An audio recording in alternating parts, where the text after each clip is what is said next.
بسم اللہ الرحمن الرحیم۔ اوپن مائک وذ جمعیت میں خوش آمدید۔ میں ہوں آپ کا ہوسٹ علی معاذ۔ اوپن مائک وذ جمعیت ویڈیو سیریز ہے جس میں اسلامی جمعیت طلباء کے لٹریچر کو ویڈیوز کی صورت میں پریزنٹ کرنے کی کوشش کی گئی ہے۔ آج کا ہمارا موضوع ہے کتاب دینیات۔ یہ کتاب سید ابو العلا مودودی کی وہ شاہراہ آفاق تصنیف ہے جس سے نہ صرف اسلامی دنیا میں بلکہ غیر اسلامی دنیا میں بھی اسلام کے مینیفیسٹو کے طور پر دیکھا جاتا ہے۔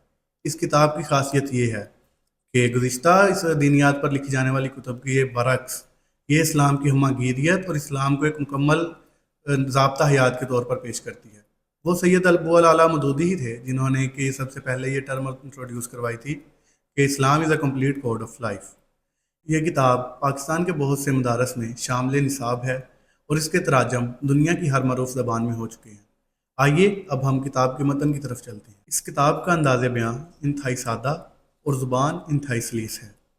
یہ کتاب ایک خاص پیٹرن کو لے کر چلتی ہے جو کہ ان 3 سوالوں کے جوابات دینے کی صحیح کرتے ہیں کہ اسلام کیا ہے، اسلام کیا چاہتا ہے اور کیوں چاہتا ہے، اور یہی وہ سوالات ہیں جو کسی بھی عاقل انسان کے ذہن میں اسلام کے متعلق ابھر سکتے ہیں۔ سب سے پہلے بتایا گیا ہے کہ اسلام دیگر مذاہب کی طرح کوئی علاقائی یا کسی خاص قوم کا مذہب نہیں بلکہ اس کا تعلق پوری انسانیت کی فلاح و بہبود کے ساتھ ہے۔ اسلام اور کفر کی حقیقت، کفر کے نقصانات اور اسلام کے فوائد پہلے باب میں بیان کیے گئے ہیں۔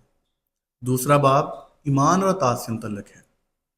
ایمان کے 2 حصے ہیں، پہلا علم کے ذریعے ایمان اور دوسرا ایمان بالغیب، یعنی کسی ایسی چیز پر ایمان لانا جس کو ہم اپنی سینسز کے ذریعے اپنے مشاہدے میں نہ لا سکتے ہوں مگر کسی جاننے والے کسی عالم شخص سے اس کے بارے میں دریافت کریں اور اس پر اس عالم کی سند کے مطابق ایمان لے آنا، ایمان بالغیب۔ تیسرا باب نبوت اور اس کے معیار کے متعلق ہے۔ پیغمبری کی حقیقت کیا ہے، نبوت محمدی صلی اللہ علیہ وآلہ وسلم کی حقیقت اور ختم نبوت کو دلائل کے ساتھ بیان کیا گیا ہے۔ چوتھا باب ایمان مفصل کے متعلق ہے۔ ایمان مفصل اللہ پر، اس کے رسولوں پر، فرشتوں پر اور آخرت پر ایمان ہے۔ 5واں باب ارکان اسلام سے متعلق ہے، عبادات یعنی نماز، روزہ، زکوٰۃ اور حج، اور اس کے ساتھ ساتھ ان ارکان کے بعد سب سے اہم فرض حمایت اسلام کا بیان بھی اسی باب میں ہے۔ حمایت اسلام وہ فرض ہے جو ہر مسلمان سے اسلامی حمیت، اسلام سے محبت اور مسلمانوں کی سچی خیر خواہی کا تقاضا کرتا ہے۔ اسی حمایت اسلام کا ایک شعبہ جہاد ہے جو حمایت اسلام کی علمی، نفسی اور مالی لحاظ سے ترجمانی کرتا ہے۔ چھٹا باب دین اور شریعت سے متعلق ہے۔ یہ بات سمجھنا نہایت ضروری ہے کہ دین ایک ہی ہے جس کی حضرت آدم سے لے کر حضور اکرم صلی اللہ علیہ وآلہ وسلم تک ہر نبی نے دعوت دی، اور شریعت وہ نظام ہے جو ہر نبی پر اس کے وقت اور زمانے کے لحاظ سے اتارا گیا۔ اسی طرح اگر ہم شریعت محمدی کی طرف دیکھیں تو یہ ایک ہمہ گیر شریعت ہے جو ہر علاقے اور زمانے کے لوگوں کے لیے مکمل طور پر قابل عمل ہے۔ 7واں باب شریعت کے احکام سے متعلق ہے۔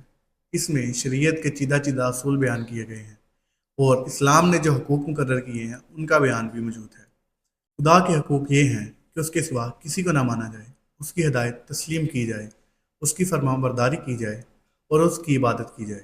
نفس اور بندوں کے حقوق کے ساتھ ساتھ تمام مخلوق کے حقوق اس باب میں بیان کیے گئے ہیں۔ یہ تھا دینیات کا مختصر تعارف۔